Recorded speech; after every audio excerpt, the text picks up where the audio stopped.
You're starting from scratch, essentially, behind closed doors with 9 candidates. Tell us how this is going to work, because after the formalities here in your Q&A, I'm guessing it's going to be pretty late in the evening. Are you bringing in the cots and the food for a late night? Hey, Joe, I think we ought to bring in Bill Murray to kick us off with a couple of episodes from Groundhog Day. That would be a great way to start. I'm with you. I like that. Yeah, so we expect to hear from our candidates tonight, take Q&A, and then tomorrow morning we'll begin a series of voting where the person with the lowest number of votes drops off. So we expect to be voting all morning tomorrow to try to narrow this down as to who would be our speaker designate, and then have the conversation inside our conference. Can that candidate get up close to 217 votes? Well, one analyst, Congressman, at the Cook Political Report put it this way: the House Republican with the best chance to get 217 is likely someone who has not been around long enough to seriously tick off more than 4 GOP colleagues. Is the fact that there's 9 of these individuals, they're not in leadership, most of them. Some of them don't even chair committees.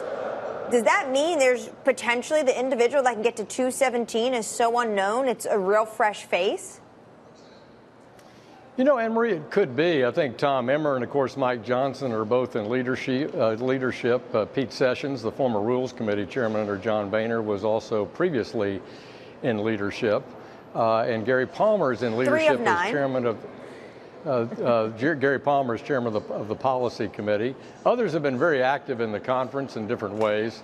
So they're pretty well known to their colleagues. I think the key issue is who can bring us together and have the conference move forward with a speaker. And here's my view on it. Look, we need to hang together as a conference. We need a leader. We can't dispatch this budget negotiation with the Senate, or deal with Israel or Ukraine, or deal with the Farm Bill, or anything else that we have to do this year without a speaker. And we are electing somebody for the next 14 months, basically. And that would be a way to think about this, is we need a Republican leader in the House to lead us through the presidential election year. They're not making a permanent decision forever and ever as to who this speaker is. Speaking of not permanent, everyone keeps talking to us about Patrick McHenry, Congressman, and I'm sure you're having these conversations as well about potentially, if need be, to avoid a government shutdown, or maybe get some other things done, like address this supplemental for Israel and Ukraine, empower Patrick McHenry to actually bring a bill to the floor. And there are some who say, actually, he has that power already. It just hasn't been tested. I spoke earlier with a former colleague of yours, Mick Mulvaney, who co-founded the Freedom Caucus and, of course, went on to the White House after. He told me on Bloomberg Radio today that that would be dangerous because it would end up in court. Here's how he put it. You can imagine the situation. Are you going to sit back and take it, or are you going to sue? And are you going to file a lawsuit saying that Congress was not properly constituted and that this law is null and void that negatively impacts me? Regardless of whether or not that's a meritorious claim in the long run, it's going to add added uncertainty to what comes out of that building, and that is not good right now. Yeah, I'm sure we don't need any more uncertainty than we already have, Congressman. Would we be opening up a legal problem by empowering Patrick McHenry? Joe, such a good question. I thought Mick summarized it quite well. First, Patrick McHenry says he doesn't want to take that step.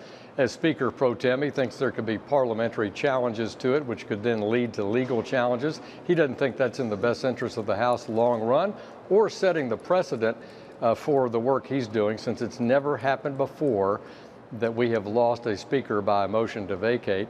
Secondly, I prefer the approach of simply naming somebody like Patrick McHenry, if not Patrick McHenry, Speaker of the House. You could simply elect him as Speaker of the House with Republican votes, not pro tem.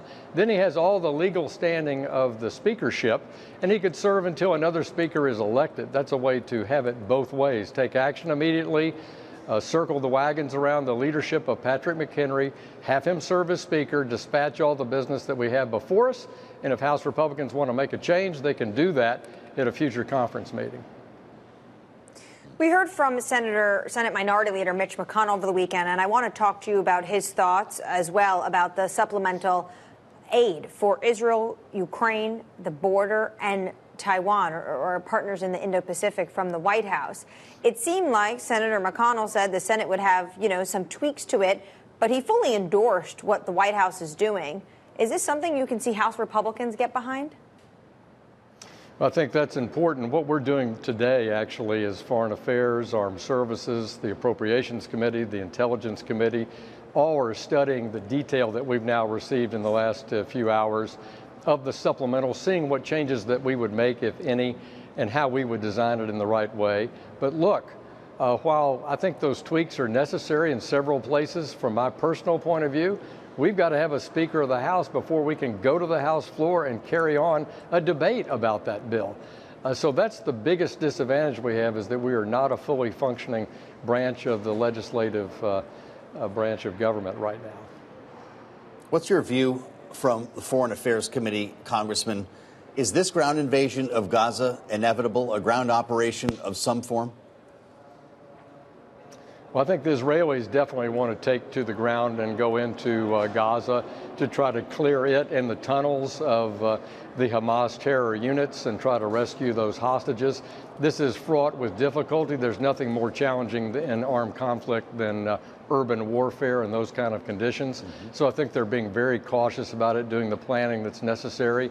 What the United States needs to be doing is that we support Israel in every way we can, with intelligence, with backup resources, with the kind of artillery rounds and Iron Dome rounds that they need, but also diplomacy to not let this escalate, both working with the Qataris on the hostage situation, not letting things in Lebanon or Syria escalate. These are all steps that we can do in partnership with our ally, Israel. Well, Congressman, you actually were just in the Middle East, and you actually went to Syria. And what we've been hearing from the Pentagon is that they're seeing an uptick of drones towards U.S. air bases in Syria, in Iraq. The State Department is evacuating non-emergency personnel in Erbil, our consulate there, as well as Iraq. How concerned are you? A U.S. official is saying Iranian fingerprints are all over this uptick in attacks. How concerned are you about this conflict metastasizing around the region?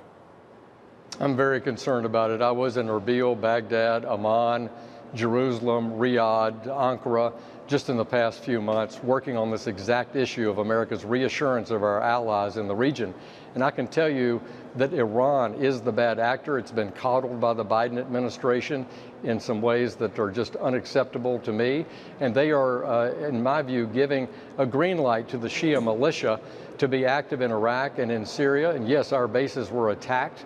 Recently, our troops in Iraq have been attacked, and this is because Iran is the bad actor here. They control Hezbollah, they control Hamas, they control the Assad regime in Syria. They're an ally to Russia, and in my view, why is this attack so timely, and why is the pressure so timely? They don't want to see Saudi Arabia and Israel advance peace for the Palestinians or advance Saudi Arabia as a signatory to the Abraham Accords.